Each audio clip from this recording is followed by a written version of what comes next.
Fala aí pessoal, tudo bem com vocês? Aqui é o Wagner da Power Masters e hoje a gente vai aprender um pouquinho sobre as APIs, como que a gente usa as APIs dentro do Power Automate Desktop, né? Então, para quem não sabe o que é uma API é a sigla para Application Programming Interface. O que significa, né? Vamos entender um pouquinho as APIs. Então, vamos pegar um site, por exemplo, o SharePoint, né? Aqui dentro do SharePoint a gente tem a interface do site e tudo que a gente tem aqui dentro. Então, por exemplo, se a gente criar uma lista, né, criar algo do tipo, né, uma lista, uma biblioteca de documentos ou algo do tipo, a gente vai ter essa lista dentro de uma base de dados, tá? Eu não vou criar aqui, mas é só para vocês entenderem um contexto, né? Essa lista, todos os dados dessa lista são conectados com uma base de dados, né? E aí cada site tem o seu. Então, ao invés da gente fazer uma automação, né? Aquela automação de interface, né? Ou seja, abrir o site, fazer o bot clicar, extrair o dado ou fazer o download de um arquivo, a gente tem a possibilidade de usar uma API para consumir esses dados. A API nada mais é do que um link, né, que os sites disponibilizam para a gente fazer isso. Então, deixa eu mostrar para vocês como funciona. Tem esse site aqui, ó, chamado apifini.io, que ele tem algumas APIs grátis para vocês testarem, tá? Então, vamos pegar uma API aqui. API. Pegar aqui, ó. Free APIs. Então, aqui a gente tem uma lista, né, de diversas APIs que a gente pode usar para treinar, para estudar, tá? Vamos pegar aqui, ó, essa top 15 sem chave, tá? Isso é muito importante. Então, algumas APIs elas são pagas, né? Então, para entrar nelas, vocês precisam de uma chave que vai ser liberada ali quando vocês comprarem o serviço. Mas essas aqui são gratuitas, então a gente tem a possibilidade de treinar sem precisar de uma chave, sem precisar pagar nada, beleza? Então, a gente tem várias aqui, ó. A gente tem a lista, né, das APIs disponíveis. A gente tem essa Cat Facts, que é Get Random Cat Facts. Então a gente pega aí textos sobre gatos, CoinDesk, né, para saber o preço do Bitcoin em tempo real. Bom, diversas aqui a gente tem, né? Então tem algumas aqui que são bem legais, né, para vocês testarem, para vocês estudarem. Vamos pegar essa aqui, ó, lista de universidades. Então o que a gente tem aqui? A gente tem um link, tá vendo? Depois a gente tem um parâmetro de consulta, né, um search. E aqui o país que a gente quer pesquisar. Então, Country United States. Então, vamos copiar ela aqui e vamos jogar lá no nosso Power Automate. Como que a gente faz para consumir uma API dentro do Power Automate? A gente vai chamar um HTTP aqui dentro. Então, aqui a gente tem uma ação chamada invocar serviço web. Por quê? Porque é um link, né? Então, é um link HTTP. E aí a gente tem alguns métodos de consumir uma API, né? A gente tem o método GET, quando a gente quer pegar uma informação, e a gente tem o método POST, né? Esses outros aqui, pessoal, sendo bem honesto, eu não conheço todos, mas aqui o que a gente vai usar é o GET, tá? Então o GET a gente está consumindo a informação de uma API. Aqui eu vou mudar, eu não vou colocar United States, eu vou colocar Brasil. O que é isso aqui, né? Aceitar esse tipo de conteúdo. Quando você está consumindo uma API, você está pegando um conteúdo JSON, tá? Que é aí a maior parte das APIs ela vai te dar uma resposta, né? Que é em formato JSON. Então aqui a gente vai mudar, vai colocar um JSON aqui, tá? Beleza? E aí ela vai gerar aqui três variáveis para a gente, né?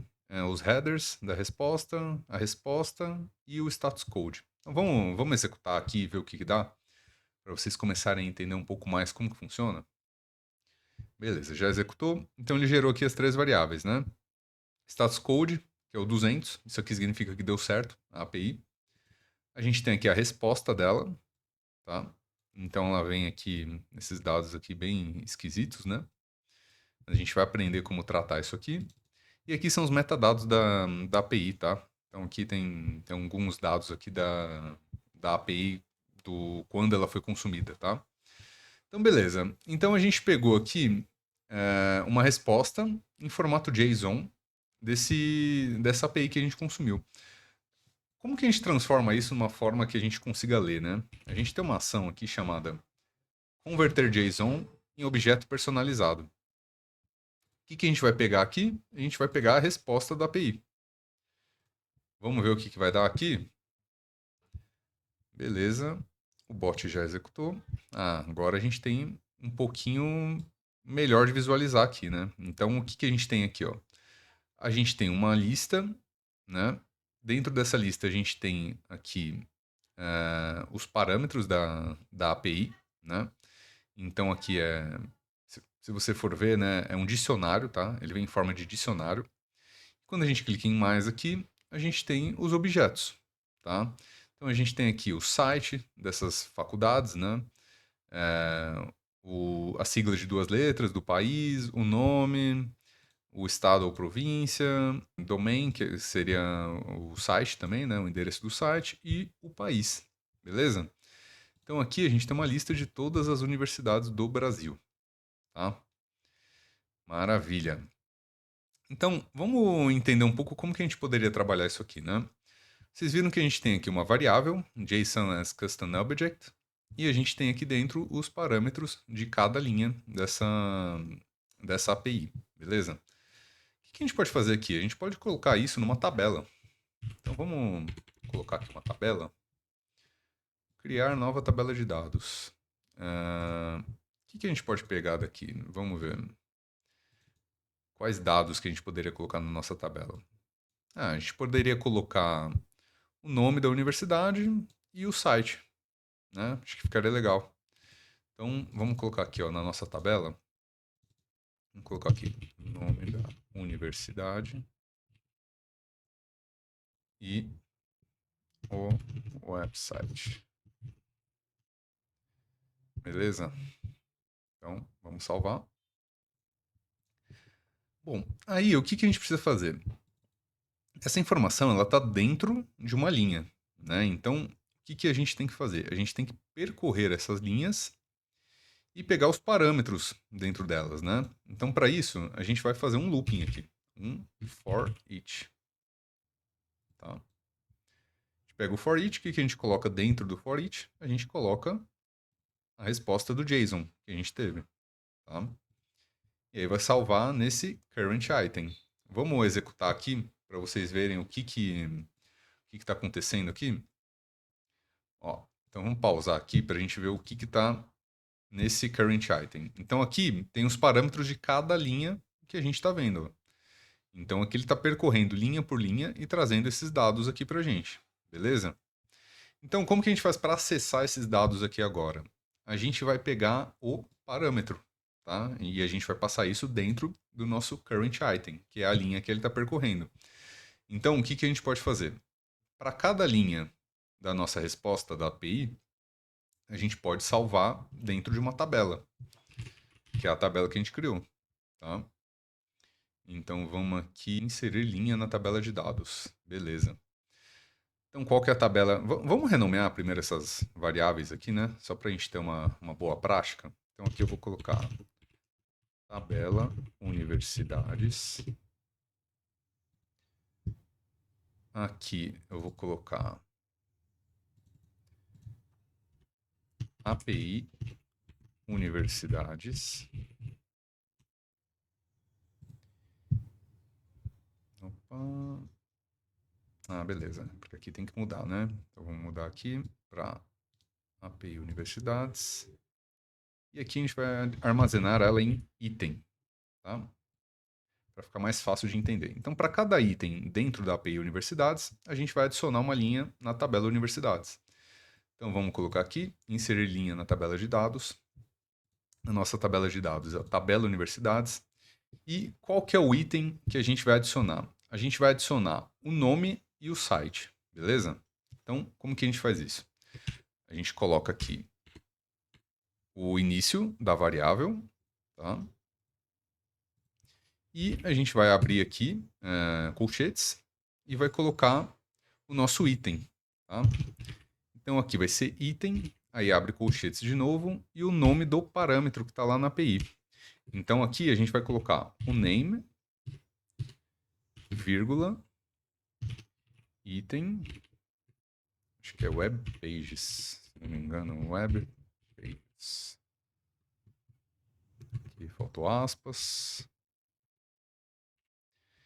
Então a gente vai colocar cada linha dentro dessa tabela de dados. Vamos fechar aqui a variável, né? E vamos ver como que vai ficar. Ó, ele está adicionando. Vamos dar um pause aqui para a gente ver como ficou. Olha só, que legal. Ele está adicionando aqui dentro da nossa tabela o nome da universidade e o site dela. Então, tá funcionando legal, né, pessoal? Aqui já é uma informação bem mais tranquila de se avaliar, né? De se entender, né? Então, a gente tem aqui o site, o nome da universidade. Aqui a gente pode mudar uma coisa para não ficar aquela primeira linha em branco. Então vamos alterar aqui, ó. Em vez de colocar no término da tabela de dados, a gente vai colocar no índice de linha 1, que aí já vai ficar mais bonito. Então vamos ver aqui se agora está certo. Não, é índice 0, para falar a verdade. Eu errei aqui, é índice 0. Vamos executar agora. Pausar e vamos ver a nossa tabela. Ah, agora sim, ó. Agora tá certinho. Então começou ali abaixo do nome da coluna e foi salvando na tabela, né? Então, beleza. Olha só. A gente tem todas as universidades agora do Brasil através de uma API, né? Então imagina o trabalho que daria isso aqui se a gente fosse consumir, né, essa informação aqui de algum lugar, né? Ou pesquisando no Google ou algo do tipo, seria bem difícil, bem trabalhoso e demorado, né? Então com uma API isso aqui fica simples, né? Vejam que é só aí com 5 linhas de código a gente conseguiu ter todas as informações de universidades do Brasil. Bem tranquilo, né, pessoal? Então, a aula de hoje foi isso, pessoal. Se vocês gostaram, não esquece de deixar aquele like, de ajudar o canal a crescer. A gente tá tentando colocar vídeos aí frequentemente, né? A rotina tá um pouco pesada. Então, a gente conta com o apoio aí de vocês para continuar postando vídeo, né? Dá like, comenta, né? Compartilha o vídeo também. Então, conto com vocês, pessoal. É isso e até a próxima aula. Valeu!